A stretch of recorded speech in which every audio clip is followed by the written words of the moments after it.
Hello, Internet! Shouthus here, and it's time for another episode of Arena Time here on ShoutStone. We are following Trump's run through the arena, and he is in a dangerous position right now. As we go into Game 5, Trump is currently 2-2 on this run, one loss away from elimination and the end of the run. So let's hop into action right now. It is Garrosh versus Jaina. Trump playing the part of Garrosh, the warrior, and Nuber playing the part of Jaina, the mage. So, this episode, we're going to be trying out a little bit of extra post-production stuff, as you've probably already seen. I'm still messing around with it a little bit. Things will probably get even bigger and bigger as we go along, as I work out my new production schedule, and figure out how it's all going to pan out. But in any event, we're just going to hop into play right now. So, getting a shield bearer into play right now for our mage player, which is always a nice early move because it forces your opponent to focus fire on a 4 damage minion, despite the fact that it can't actually do any offense. It still basically acts as an extra 4 points of health really early, because it's very unlikely that on the first or second turn, you're going to have much in the way of removal or destruction, really. Like, it's going to be very hard to come up with 4 points of damage this early. So,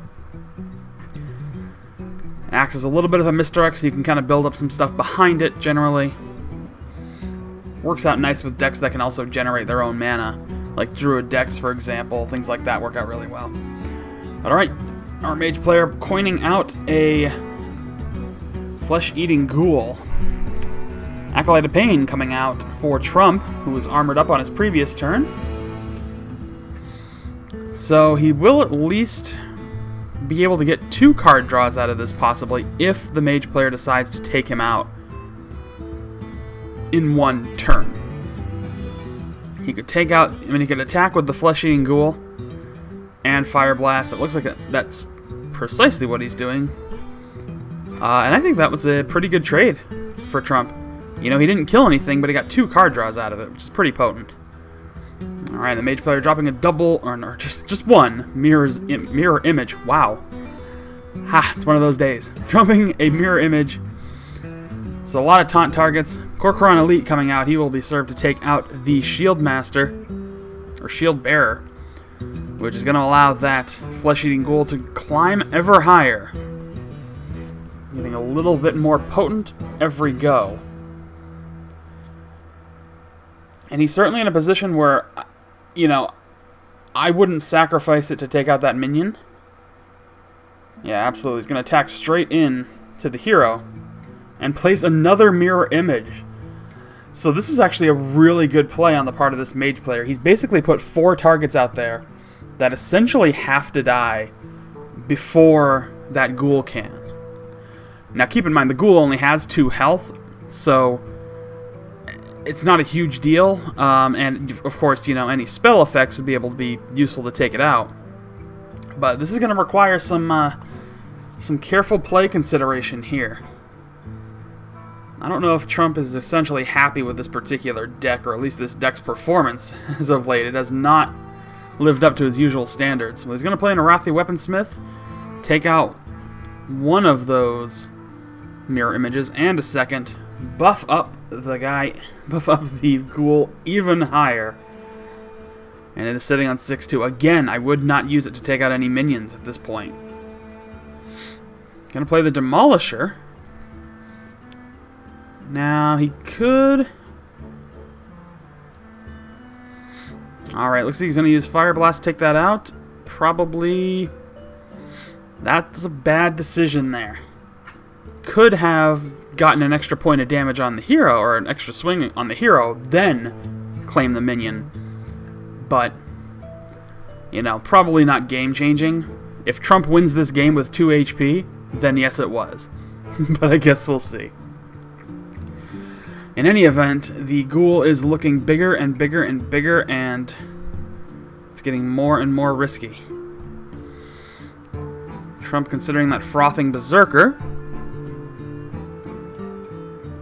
heavily considering it. He does have a lot of options at this point, but it also comes down to he knows that getting rid of that ghoul is going to be top priority, but he's going to have to just kill minions for the sake of doing it. Oh, and a good play with Cleave there. Manages to take it out. And the Demolisher comes in, so now we got a fairly well buffed up Berserker on Trump's side. And the Flesh-Eating Ghoul really didn't get to do exactly what it wanted to, but I think it paid for itself more than enough with the play out of using those mirror images. So that was a really good play on the part of this Mage player. But we are now looking at a very strong minion on Trump's side. However, he is still eyeballing that Demolisher, which could take it out in one random swipe. So some interesting play choices here. I mean, what it comes down to now is, okay, he's going to take out the Berserker, and he's going to play that Kodo, Stampeding Kodo, which will take out the Berserker, and it should allow him some serious strike damage now. Trump may have recovered very nicely here. He's going to armor up and pass the turn instead of getting the extra card draw. I think he is in a position where he doesn't think he needs it right now, and he may be right. A key Flame Strike to shut down the major threat there. Does leave the Kodo alive, but not exactly the most potent of minions.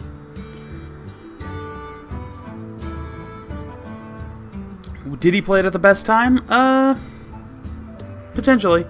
It's really tricky to say. I mean, he could have held on to it for a little bit longer, seen if Trump had anything else to throw out there, so it maybe would have been a bigger strike. But we are getting to the later game. So Corcoran Elite and Dark Iron Dwarf to buff it up means another round of some significant damage being dealt. So I think Trump may have held out here and turned around what could have been a very dangerous early onslaught. And another Flame Strike burned right after another, which basically means, we are looking at potentially no more Flame Strikes. Another round of armor up.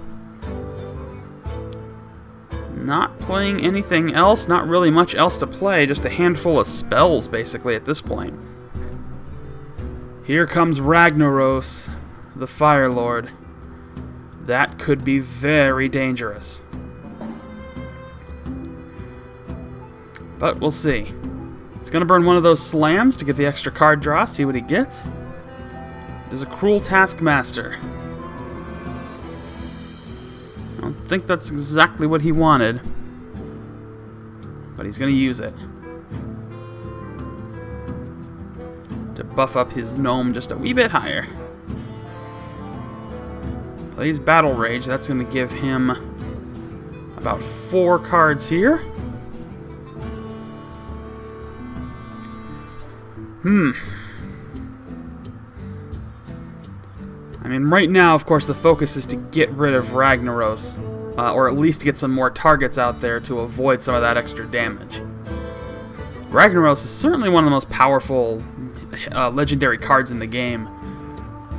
Despite the fact that there is that bit of RNG involved in him, there's just no...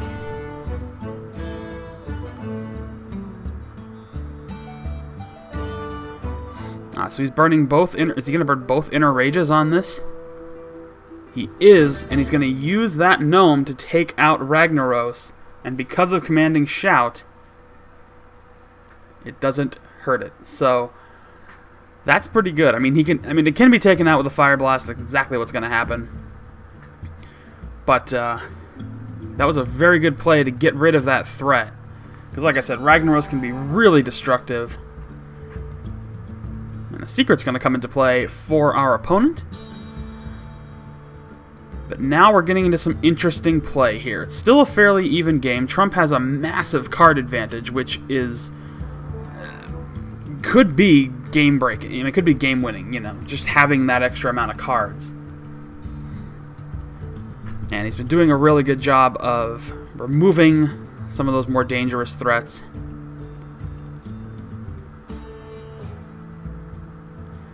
Gonna play his second cleave, looks like it.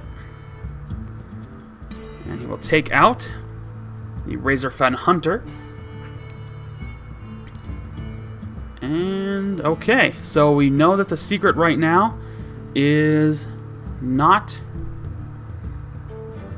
Ice Barrier. We know that much. Could be Counterspell. Could be the Ice Block ability there that the Mage players have to avoid potential or uncertain death. A little bit of a Murloc combo with Fire Blast there to claim the Enraged Worgen.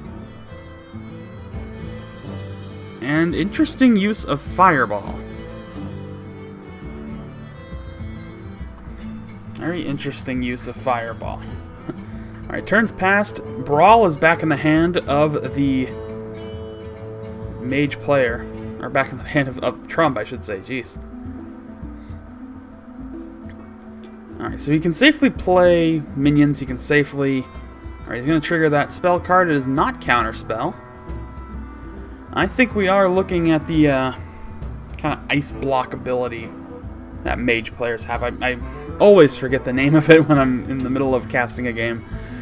But I think we all know what it does. It basically prevents the player from dying for one turn. But I don't think it's going to be enough. It does do that Arcane Explosion. Ice Lance to freeze the big guy. And we got a nearly clear field again. So, has that Warsong Commander. Has a few minions he can put into play. But it's an interesting choice. I mean, I think he's pretty much understands what secret we're looking at here. But, you know, I'm sure he wants to trigger it. So he's just going to burn that freeze on Jaina. Do fatal damage. Or near fatal damage, actually.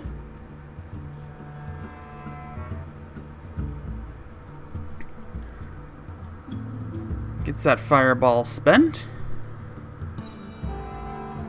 And a quick Fire Blast. That's really all this player can do at this point, because we're in top draw for the Mage player. Alright. Fatal attack will trigger Ice Block. I was right. Okay, good. I was pretty sure that's what it was. So, Trump wisely doesn't burn any other cards. Except for Abomination. He's just going to get some more minions art out there for the heck of it. Just in case. Because now, if there happens to be another Flame Strike, and there isn't, but that is the end of the game, right there.